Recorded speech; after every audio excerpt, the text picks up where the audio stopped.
Power is not taken by the righteous.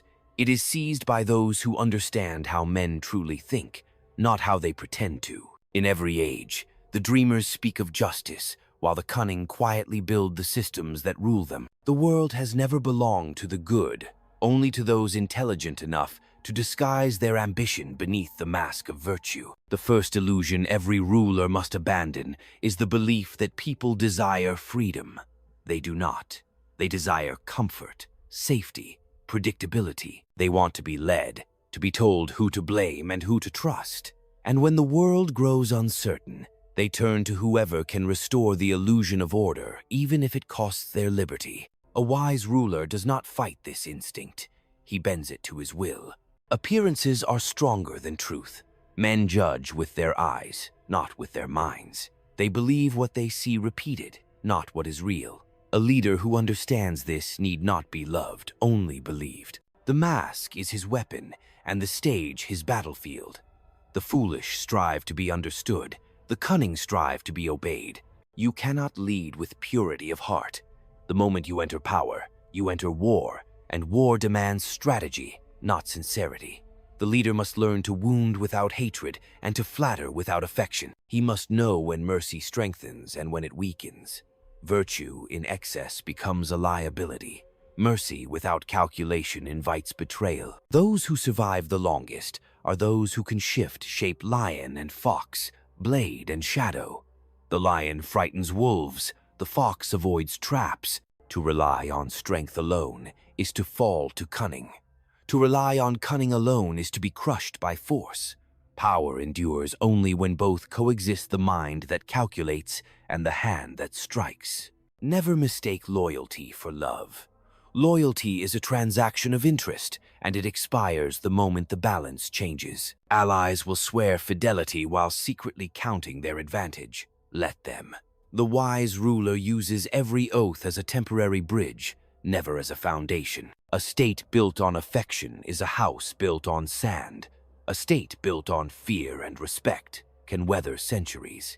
The masses do not remember the gentle ruler. They remember the effective one. History forgives cruelty if it brings stability. It forgets kindness that ends in collapse. You will be judged not by your intentions, but by your results, by whether your rule preserved order, strengthened the walls, and kept the wolves outside. Every leader stands on the edge of betrayal. Those closest to you will one day dream of your crown. Betrayal is not the failure of loyalty. It is its natural evolution. Expect it. Anticipate it. The great error is not being betrayed. It is being surprised by it. The ruler who cannot stomach betrayal should never command men. Deception is not evil. It is language. The entire world runs on controlled illusion. Nations, religions, markets, relationships all require masks to function. Truth without disguise destroys cohesion. A leader reveals just enough to inspire faith, conceals just enough to maintain control. Transparency is a myth invented by the weak to disarm the strong. Power does not tolerate innocence. The naive are devoured, the hesitant erased. The ruler who hesitates to act decisively out of fear of appearing cruel invites greater cruelty upon his people. When chaos rises, hesitation is sin. A single ruthless act can prevent 1,000 small injustices. Remember this: the state is not a moral organism. It does not feel. It does not repent. It exists to endure. Morality belongs to the individual. Necessity belongs to the ruler. And in the realm of necessity, even virtue must serve strategy. Exile teaches what comfort hides. When the crowd abandons you, when your name is spoken with contempt, you begin to see the machinery of power without illusion. Every betrayal, every reversal, every silence, they are not punishments. They are revelations. You begin to see men as they are, fearful, self-preserving, endlessly rationalizing. The ruler who survives is the one who learns to operate beyond emotion. He does not hate his enemies, he studies them. He does not trust his allies, he measures them. He does not despair in loss, he adapts. Coldness is not cruelty, it is clarity. The true game is not domination, but endurance. Power is never held, only borrowed for as long as you can keep others believing you deserve it. Every empire is temporary. every throne unstable, every alliance conditional. The wise ruler governs as if tomorrow he will be betrayed, yet builds as if he will rule forever. You must learn to be both shadow and light. Too much darkness, and they will fear you. Too much light, and they will devour you. Govern through contrast. Reveal your mercy after your strength, your vision after your discipline, your heart only after your authority is unchallenged. Do not seek to be loved, seek to be inevitable. When your presence becomes the axis around which others orbit, their survival becomes tied to your success. That is how rulers create loyalty not through sentiment, but through dependence. In politics, morality is performance. The true ruler does not reject morality. He uses it as armor. Appear righteous, even when you act from necessity. Speak of justice, even as you consolidate power. Men obey symbols more readily than arguments. A single image of virtue can justify years of control. Every man seeks dominion over something: his land, his name, his household, his reputation. Few will admit it, but ambition is the most honest instinct of all. Denying it is hypocrisy. Controlling it is mastery. The art of ruling begins with self-conquest. A leader who cannot govern himself cannot govern others. Passion must be bridled. Anger must serve purpose. Even compassion must be disciplined. The world destroys those who act from impulse. The cunning do not react, they calculate. They wait, they strike when the wind favors them. To rule is to carry solitude like a crown. No one will ever truly understand you, because your duty is not to feel understood, it is to ensure survival. Every ruler walks between admiration and fear, between the people's love and their resentment. Endure both, for both are tools. If you wish to know whether a man can lead, do not ask how he behaves when praised. Observe how he acts when cornered. Desperation reveals nature, and in the theater of survival, the calm mind is deadlier than the sword. Fortune favors the bold only when boldness is guided by foresight. Recklessness destroys as swiftly as cowardice. The cunning man learns the rhythm of events, the tides of human emotion, the moments when chaos can be turned into advantage. He does not chase luck, he engineers it. In the end, power is neither moral nor immoral. It is elemental like fire. In the hands of the wise, it warms and protects. In the hands of fools, it burns cities to ash. But make no mistake, to renounce it is also to perish by it. The world does not pity those who refuse to play. The cunning do not conquer the world because they are cruel.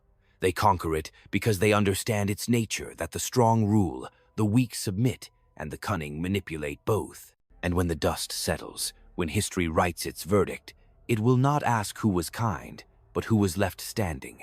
That is Machiavelli's law of survival, not a call to wickedness, but to awareness that in a world ruled by masks, only the one who learns to wear his own deliberately can command the stage and exit on his own terms. Because in the end, the world belongs to the cunning. Power is a living creature.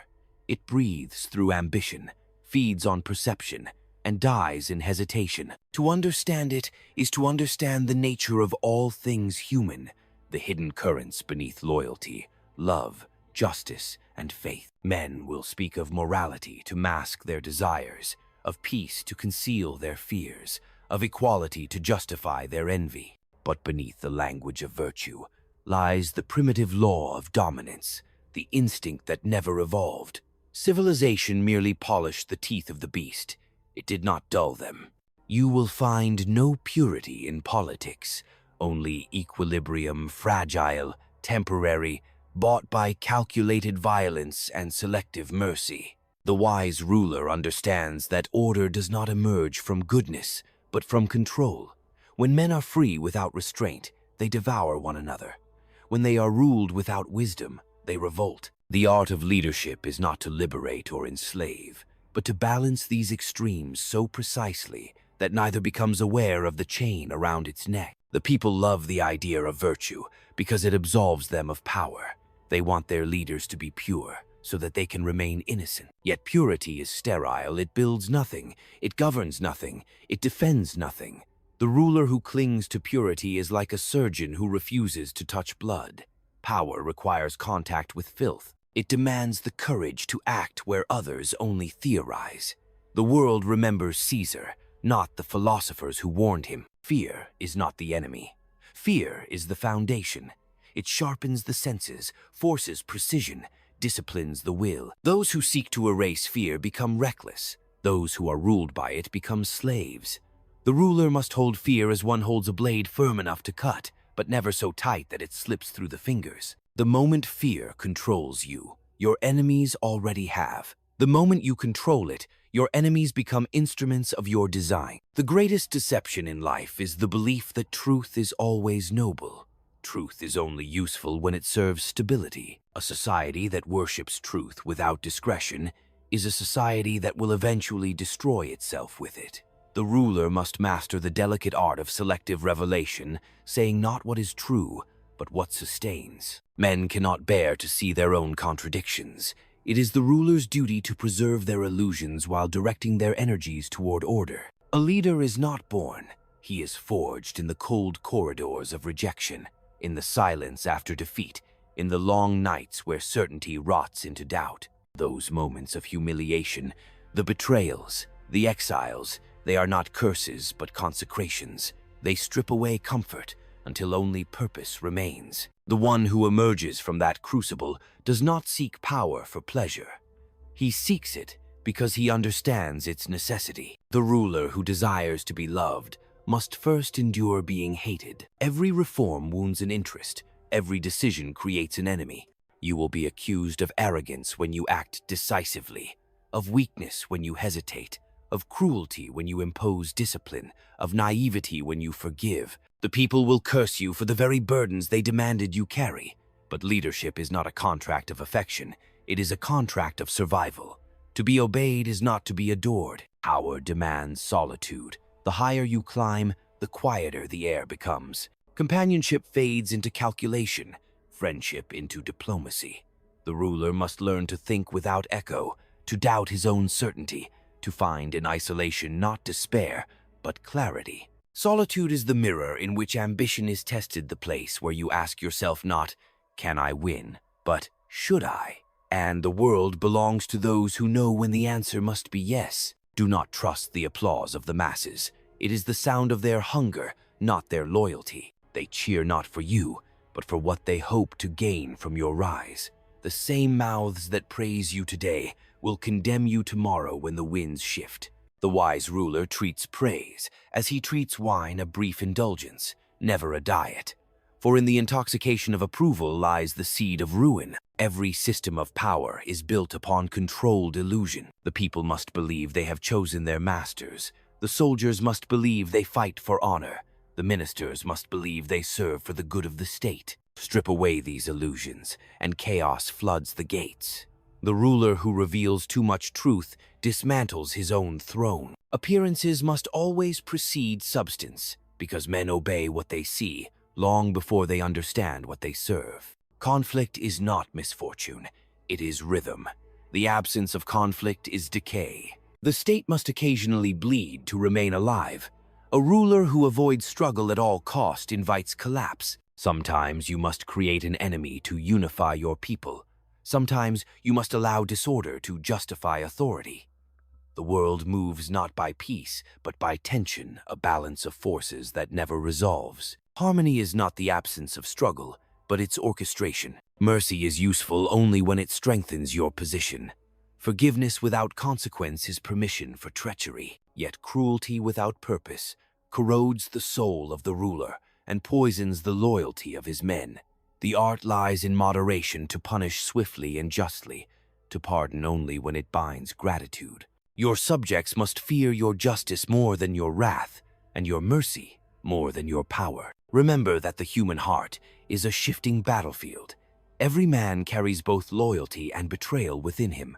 Circumstance decides which one awakens. To control men, you must understand their fears more than their hopes. Hope makes them dream. Fear makes them act. The ruler who can evoke both at once holds the keys to empire. Do not expect gratitude. Gratitude dies as soon as necessity ends. Men remember injuries longer than kindnesses.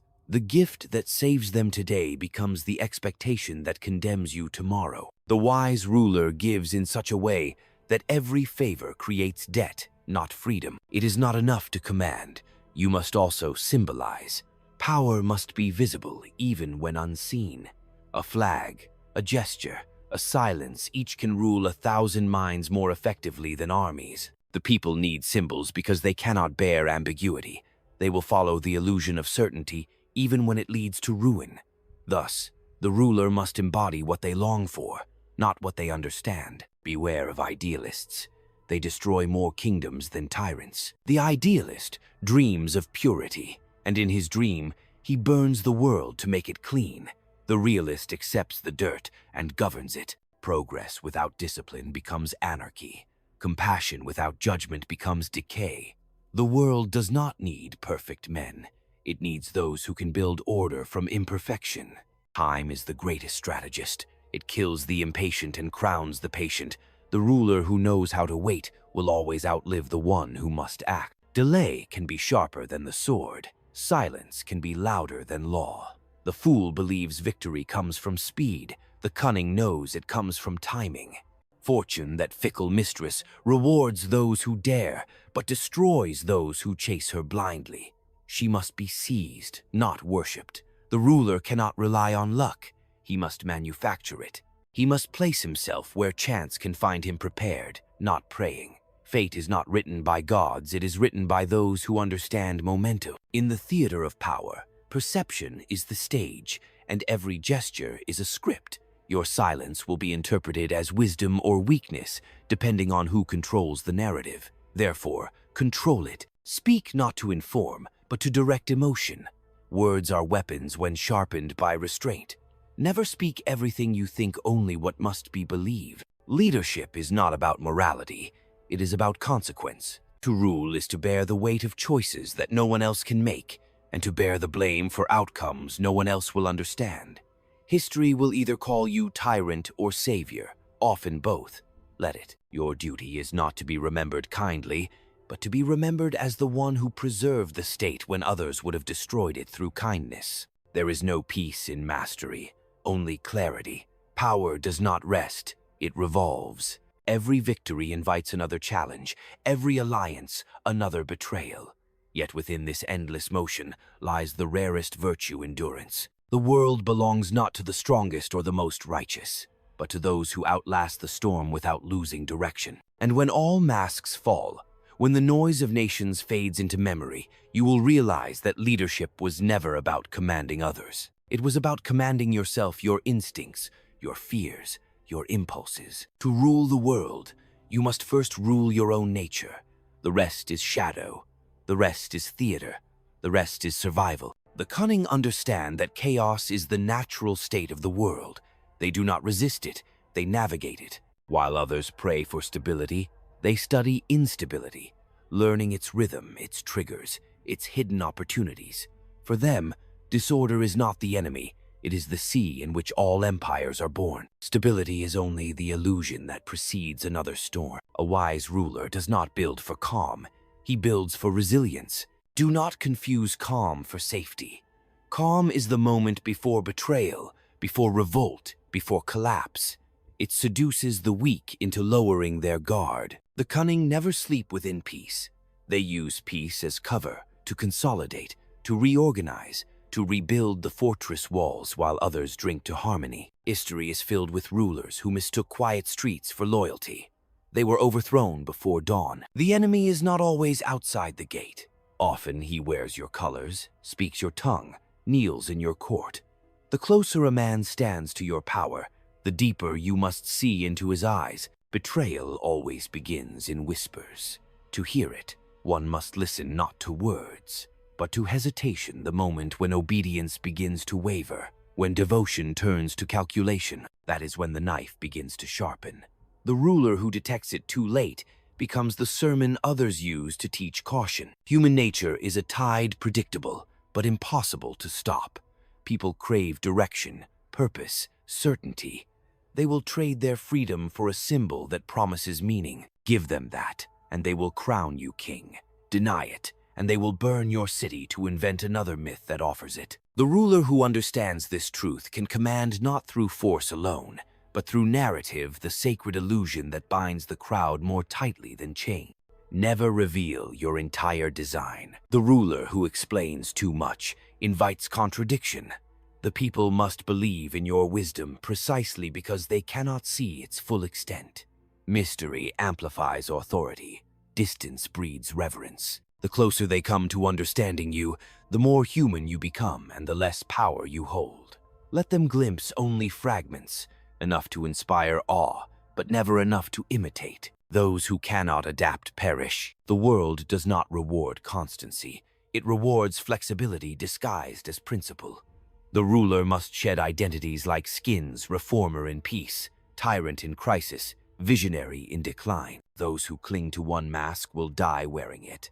The art of leadership is transformation under continuity, changing shape without losing form. To evolve without appearing unstable is the highest skill of power. Every alliance is a transaction, not a covenant. Nations, factions, individuals all ally out of necessity, never affection. Interests shift, and when they do, loyalty dissolves. The wise ruler plans for betrayal the moment he seals an agreement. He hides a dagger behind every handshake, a backup behind every promise. To trust completely is to offer your neck to the blade of circumstance. The crowd loves strength more than justice. They may speak of fairness, but they follow conviction. They crave the certainty that only the decisive can provide. A ruler who hesitates loses not only control but myth. In the eyes of the people, strength redeems all flaws. They will forgive deceit, cruelty, even failure, but never weakness. Weakness invites scavengers. It signals that the throne is vacant. Do not waste effort defending your reputation. Define it. Accusations lose power when you decide which version of yourself the world must believe. Perception is not found, it is forged. If they must hate you, make them hate the version that serves your rule.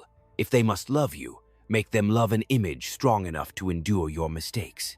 To be misunderstood is not a curse, it is armor. There will come moments when survival demands ugliness, when you must choose the lesser evil, when you must harm to preserve.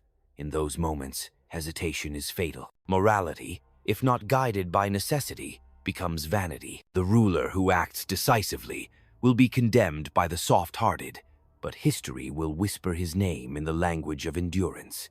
Time always redeems effectiveness. Power tests character not by offering choices, but by removing them. The true ruler learns to act without reassurance, to decide amid silence. He must become the axis that holds the uncertain world steady. Others may pray for guidance. He must become his own oracle. Leadership is not a gift from the divine. It is an act of defiance against the void. Men are predictable in their vices, but unpredictable in their virtues. Their greed can be managed, their fear directed, but their moments of conscience can shatter plans built over years. Therefore, never rely on the better nature of men. Appeal instead to their self-interest, for it is the only virtue that never wavers. A ruler who governs through morality alone governs ghosts. Remember, the higher you rise, the fewer truths you can afford to tell. Power isolates not because others avoid you, but because you must withhold. Every word becomes a weapon in another's hand. The ruler's silence is not emptiness, it is protection. The less they know, the less they can destroy. Speak only when your silence would be misinterpreted as weakness. There will be those who call cunning a sin, who glorify honesty as strength. Let them. Their purity is the luxury of the powerless. Those who have never held responsibility mistake naivety for virtue. The ruler must bear the burden of both good and evil not for pleasure, but for preservation. He must commit what others condemn, so that others may live in the comfort of their own illusions. Power is a mirror that shows you who you are when no one can stop you. Many rulers fall not because of enemies, but because they cannot govern their reflection. Pride is subtler than treachery. It makes a man believe he is the cause of his success, not its custodian. The wise ruler bows only to reality, never to applause. Every empire, no matter how vast, is mortal. Every crown carries the seed of its own decay. Yet this is no reason for despair, it is the law of renewal. To rule is to dance with impermanence. to know that every glory is temporary and every downfall can be reversed. Power is not about immortality, it is about the mastery of impermanence, the ability to use fleeting moments to create lasting order. When you rule long enough, you realize that enemies are more useful than friends. Friends demand loyalty, enemies provide focus. Friends cloud judgment with comfort, enemies sharpen it with necessity. The ruler who has no opposition becomes blind. The presence of hostility is the proof of relevance. The more they conspire against you, the more you matter. In the end, all leadership is theater. The ruler performs authority until it becomes reality. His gestures become policy, his tone becomes law. But unlike the actor, he cannot leave the stage. His audience is the world, and his failure is death. Yet if he masters his role, his performance becomes truth, his illusion becomes history. The mask does not hide the ruler, it creates him. Thus, the world belongs not to those who dream of goodness, but to those who understand necessity, to those who act when others waver, to those who can lie without losing themselves, strike without hatred, and endure without pity. The world does not remember who was innocent, only who was effective. When you walk the corridors of power long enough, you stop asking whether it is worth it. You understand that the question itself belongs to those who never bore the weight. For the ruler, worth is irrelevant. Duty remains. Order must be kept. The wheel must turn. And as long as chaos threatens, as long as men crave the comfort of control, there will always be those willing to do what others cannot. That is the price of command, the isolation, the masks, the betrayals, the sleepless nights. Yet within that solitude lies clarity, the understanding that leadership is not about glory but guardianship. You do not own the crown, you rent it from time, from circumstance, from fortune. The moment you forget that, it will be taken from you. So carry your cunning not as a sin, but as armor. Do not fear the shadows. You were born to walk among them. The world will hate you for what you must do, yet it will survive because you did it. And when history forgets your name, it will still live in the stability you carved out of chaos. That is the quiet truth of power. The righteous preach, the naive dream, the cunning endure. And when the world burns, it is always the cunning who rebuild it. Consider the statesman who enters office promising reform. He speaks of fairness, of restoring dignity to the people. He believes, as many do, that he can wield power without being stained by it. Yet within months, he discovers the machinery of government is not a creature of morality, but of inertia. Every institution resists him. Every ally demands payment in silence. Every rival waits for his first mistake. To pass one law, he must trade another. To gain one ally, he must appease an enemy. Slowly, compromise becomes habit. Habit becomes method, and method becomes identity. The idealist becomes pragmatic, and the pragmatic becomes ruthless. The transformation is not corruption, it is evolution under pressure. The wise ruler anticipates this metamorphosis and embraces it. The foolish resist until they are broken by it. Look at the corporate emperor, that modern prince of commerce. He smiles in photographs, speaks of ethics and innovation, yet every decision behind closed doors is calculated in bloodless arithmetic. 1,000 workers must be dismissed to appease unseen shareholders. Competitors must be ruined quietly through information leaks, or through friendly acquisitions that choke them from within. He maintains the image of progress while his methods mirror warfare. But the public adores him because he cloaks his conquests in the language of opportunity. He does not lie, he reframes. And that is the difference between failure and domination. Observe the diplomat who navigates between nations like a gambler between tables. He praises one ally in daylight, negotiates with their enemy by night, and feeds both just enough hope to keep them dependent. To outsiders, he appears loyal to none. In truth, he is loyal to stability. He understands that peace is not the absence of conflict, but the management of tensions. He signs treaties that he knows will be broken, yet each buys another year of preparation. He smiles at those he may one day destroy, and salutes those he plans to betray not out of malice, but necessity. For in diplomacy, survival is not measured in truth, but in time. Consider the reformer who promises transparency. He opens the archives, exposes secrets, dismantles structures of deceit. For a moment, the crowd cheers until the revelations destroy their faith in the very system that sustains them. Riots erupt, trust collapses, enemies unite in fear. In his pursuit of honesty, he dismantled the illusion that kept the people obedient. He learns too late that men do not want to see the world as it is. They want to see it as they can endure it. The ruler who reveals too much truth does not enlighten, he destabilizes. The cunning ruler reveals selectively truth enough to inspire reform, illusion enough to preserve order. The general on the battlefield faces a similar paradox. His soldiers fight for ideals, glory, country, revenge, but he knows wars are not won by passion. They are won by logistics, deception, and timing. He feeds the men just enough myth to keep their courage intact while hiding the true numbers of the dead. He sacrifices one flank to secure the other, one village to save the city. To the public, it is heroism. To him, it is mathematics. He does not fight for glory, but for advantage. And history, that cruel accountant, will remember him only if he wins. Power, in every form, demands a price that only the cunning are willing to pay. The priest who gains influence must decide whether to serve faith or politics. The journalist who exposes corruption must choose between integrity and access. The activist who rises to fame must decide whether to preserve his ideals or his influence. In every arena, religion, media, commerce, or war, the same pattern repeats. Ideals begin the game, cunning wins it. Look at the ruler who inherits peace from his predecessor. The people adore him. He need not prove his strength. He spends lavishly, pardons enemies, trusts his advisors. But beneath the surface, factions stir. Wealth breeds idleness.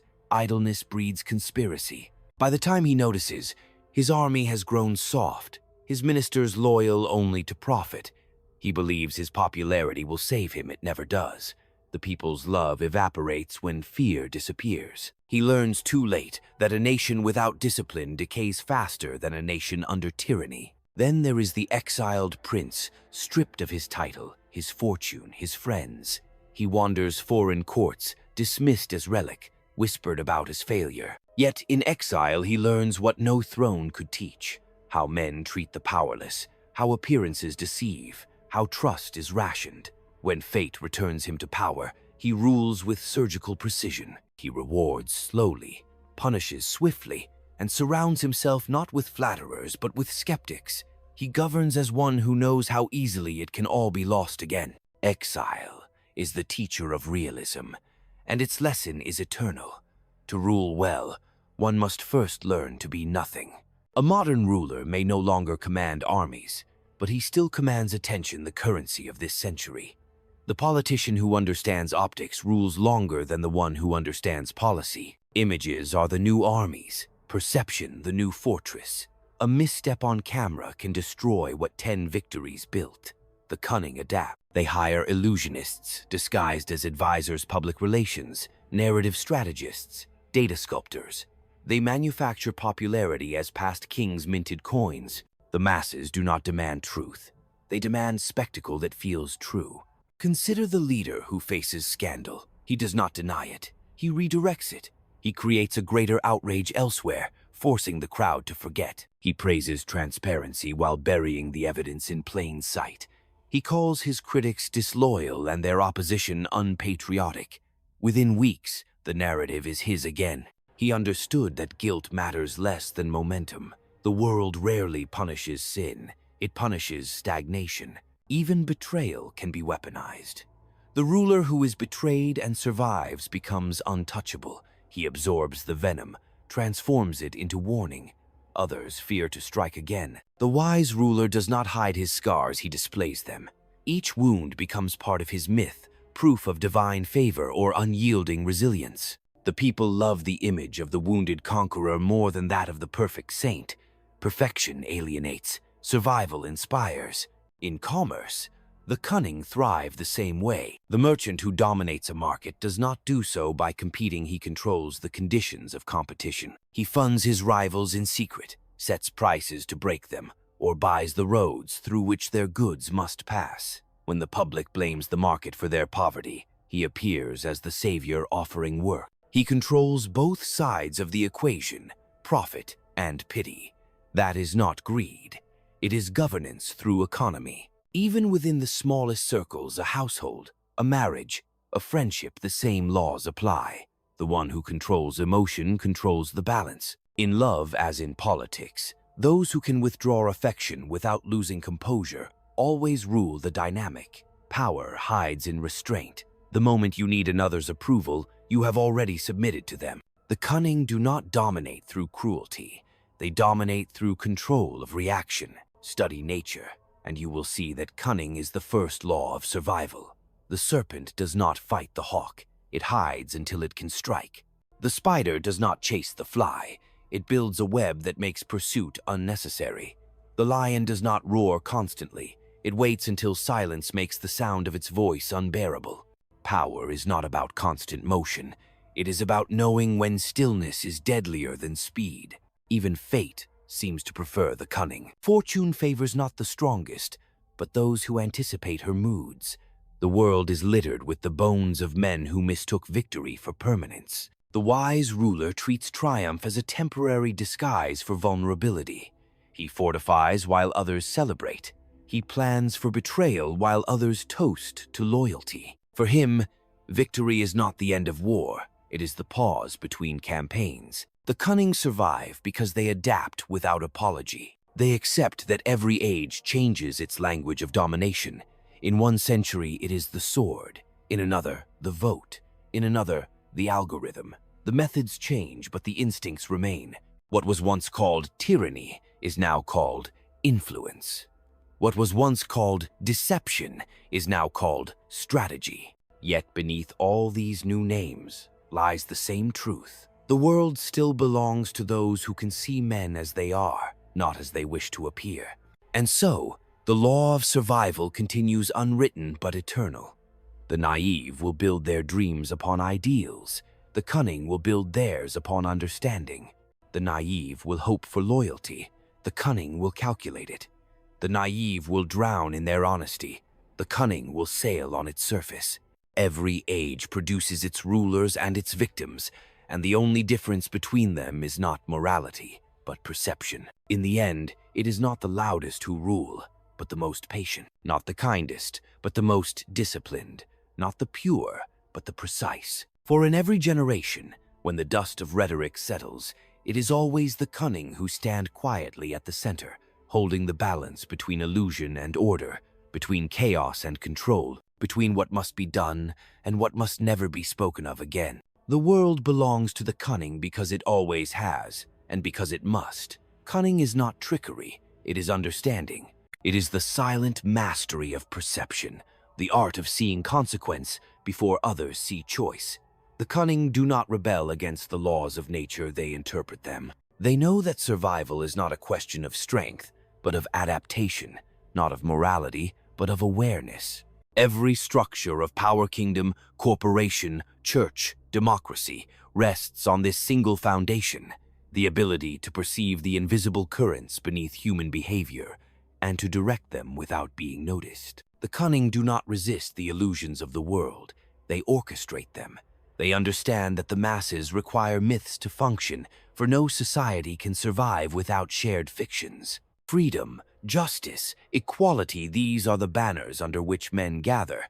But the wise know they are instruments, not absolutes. The ruler who tries to destroy illusion in the name of truth destroys cohesion. The one who shapes illusion directs history. It is not truth that rules the world.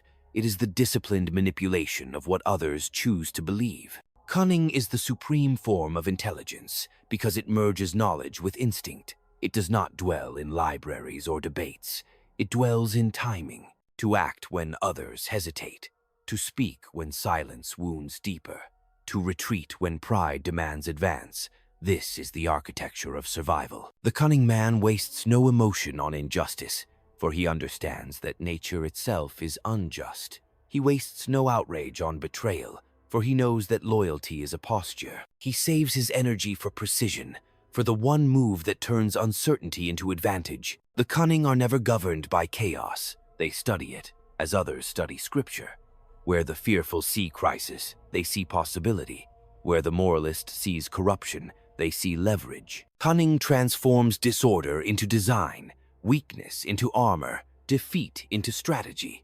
It is the language of nature translated into human will. Those who resent it call it manipulation. Those who master it call it leadership. Cunning is not deception for its own sake. It is order disguised as ambiguity. The cunning do not lie without reason. They lie to preserve continuity. They do not feign virtue for praise. They do so to prevent rebellion. They do not hide truth to escape judgment. They hide it to prevent collapse. In this way, cunning becomes the most moral act available to power the defense of civilization against its own naivete. The world remains intact not because of truth, but because of discretion. The cunning understand the mechanics of desire. They know that men do not seek freedom, they seek direction. They know that nations do not demand justice, they demand stability. They know that even the idealist, beneath his rhetoric, seeks relevance more than righteousness, and so they give each what he hungers for, while keeping control of what truly matters, the flow of fear and the distribution of hope. They feed the collective imagination, sculpting chaos into meaning. To rule minds is greater than to rule bodies, for the body follows the image it worships. To be cunning is to move unseen in plain sight. It is to be underestimated by the loud, envied by the powerful, and indispensable to both. The cunning live in layers, sincerity as surface, intent as core. They never reveal all of themselves because they know revelation is surrender. The more others think they understand you, the more power you lose.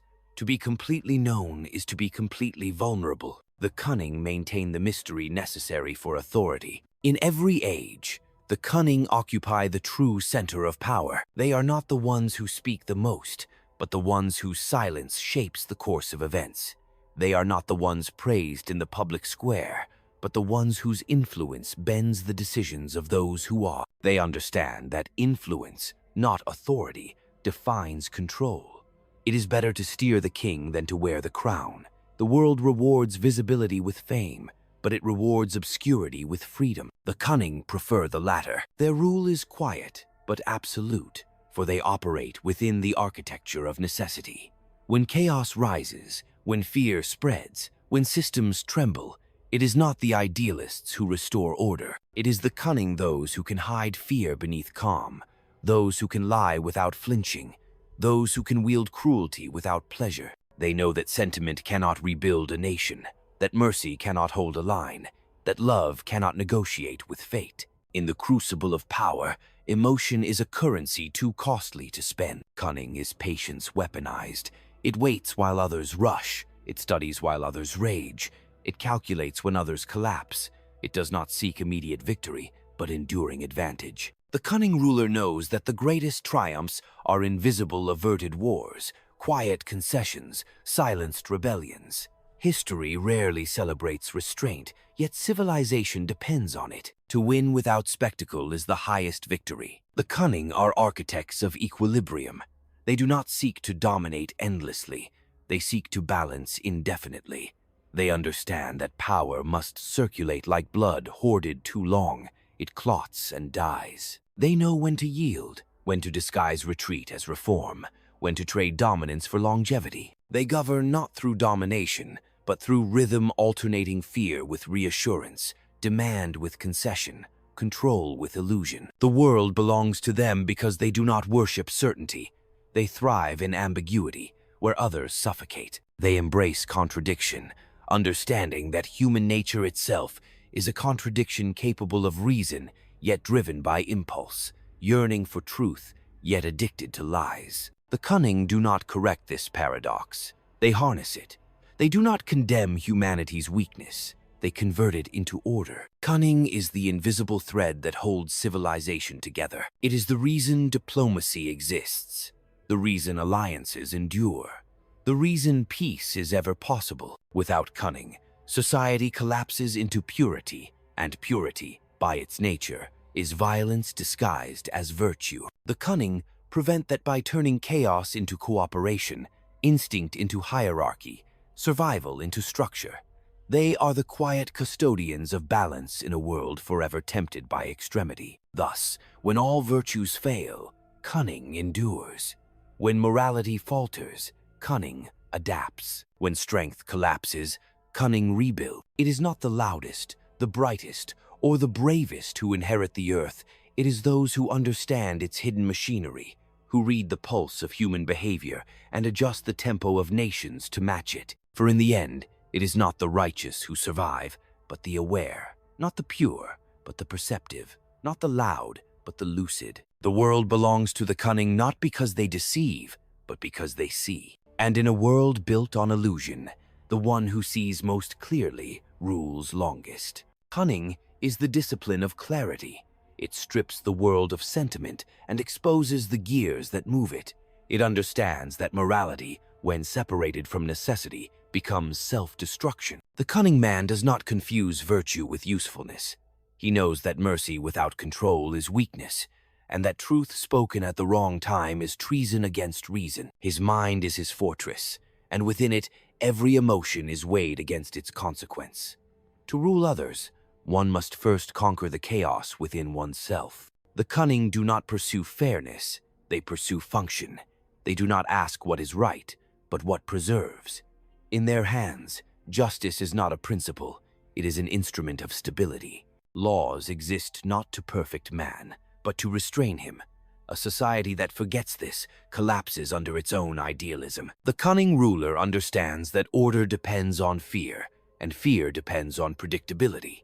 To govern is not to please, but to prevent disintegration. They speak little, for they know that speech exposes thought. Every silence has intention, every glance calculation. The art of power lies not in force, but in anticipation to see the moment before it arrives and to prepare for its betrayal. They understand that power is not seized once, it is seized daily, in the small negotiations that others dismiss. Each word, each alliance, each retreat is a move upon the chessboard of survival. The world belongs to those who can play without emotion. Cunning is not cruelty, it is precision. It does not act in anger, for anger clouds strategy. It does not act in pity, for pity clouds judgment. It acts only when necessity demands, and then without hesitation. In hesitation lies ruin, for the world never pauses to allow reflection. The cunning ruler acts as nature does decisively, without apology. He learns from storms, from predators, from decay itself. All obey the same law, adapt or perish. The cunning do not seek glory, for glory invites envy and envy breeds plots. They prefer influence to fame, control to recognition. Power that must be seen to exist is already fragile. They move through the corridors of the world unseen, shaping outcomes through whispers rather than decrees. The fool boasts of his power, the wise conceal it. The hand unseen directs more faithfully than the crown on display. They know that fortune cannot be trusted. It smiles only upon those who master preparation. Chance favors those who create the illusion of inevitability. To depend upon luck is to confess impotence. To bend luck to your design is to command fate. The cunning ruler does not pray to fortune, he replaces her with foresight. And though the masses may despise him, they depend upon him. They curse his restraint while living under its protection. They call his caution cruelty while sleeping safely beneath its shadow. The cunning understand that to be loved is fragile, but to be necessary is eternal. The ruler who makes himself indispensable becomes unassailable. Cunning is the hidden virtue of endurance. It builds silently while others boast. It adapts while others resist. It survives every purge, every revolution, every generation that believes it has transcended it. For when illusion fails and the cries for justice fade into hunger, the world always turns back to the cunning those who see the truth of men, yet still find a way to govern them. And so the law endures, that wisdom without cunning is helpless, and cunning without discipline is ruin. Between these two extremes lies mastery, calm, unshaken, ruthless only in necessity. The world belongs not to those who claim purity, but to those who understand the price of order and are willing to pay it. In the end, all power dissolves into memory, and all ambition returns to silence. Thrones crumble, empires fade, and even the most cunning ruler is devoured by time. Yet what endures is not the name, but the design, the invisible architecture of control left behind. The cunning do not seek immortality through monuments or praise. They seek it through influence so deeply woven that even after their death, the world still bends to their logic. The wise understand that survival is not victory, and victory is never permanent. The final act of cunning is acceptance to rule without illusion, to act without vanity, to depart without despair. The ruler who can leave his realm intact, his enemies balanced, his people orderly, he has conquered more than any who sought eternity through conquest. For history forgets those who were kind but ineffective, and it forgives those who were ruthless but necessary. Time crowns not the righteous, but the relevant. Power is never about morality. It is about continuity. The cunning ensure that what they build outlives their pulse. And so, as the world turns and generations rise, proclaiming a new age of purity and peace, the same truth remains beneath their banners, that the world still belongs to the cunning, those who see further than sentiment, who govern beyond emotion, who master not only others but themselves. For in the theater of power, it is not virtue that keeps the crown steady, it is understanding. And when the lights fade and every illusion burns away, only one law remains standing in the ruins of time, that those who dare to see the world as it is, and not as they wish it to be, will always rule it.